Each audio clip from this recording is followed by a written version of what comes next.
Hello everyone, welcome to the show. So நாம் இன்னைக்கு May 18 Indian cricket ஹிஸ்ட்ரியிலேயே நடக்காத ஒரு விஷயம் நடந்திருக்கு. அதை பற்றி தான் பார்க்க போகிறோம். அவுட் சைட் சின்னசாமி நடந்த விஷயத்தை பற்றி தான் பேச போகிறோம்.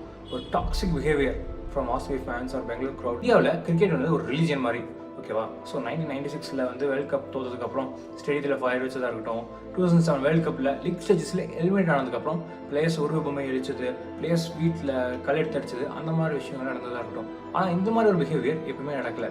ஏன்னா வந்து ஒரு ஆப்போனன்ட் ஃபேனை இவ்வளோ தரக்குறைவாக அப்யூஸ் பண்ணுறது இட்ஸ் அன்அக்செப்டபிள். இதுன்னு நீங்கள் சிஎஸ்கே ஜெர்சி போட்டுட்டு யார் வந்தாலுமே அவங்க மூஞ்சி மாடி போய் கத்துறதா இருக்கட்டும், அவங்கள கை நீட்டி சிரிக்கிறதா இருக்கட்டும், அது இல்லாமல் அவங்க டிஷர்ட் பிடிச்சி புல் பண்ணுறது, ஹக் பண்ணுறது, இந்த மாதிரி விஷயங்கள்லாம் கொஞ்சம் அவுட் ஆஃப் ஹேண்ட்ஸ் போயிடுச்சு. அதனால சரி, பெங்களூராலே இப்படி தான் அந்த மாதிரிலாம் க்ரௌட் இருப்பாங்க அப்படின்னு சொல்ல. ஏன்னா என் பெண் for KKR versus RCB match, அப்போ வந்து கேகேஆர் ஜெர்சி தான் போட்டு போனேன். அண்ட் நான் அந்த மாதிரி எந்த ஷோக் பண்ணேன். அண்ட் எனக்கு எந்த ஒரு அபியூஸுமே நடக்கல. ஆனால் இந்த மேட்ச்சில் இந்த லைனை கிராஸ்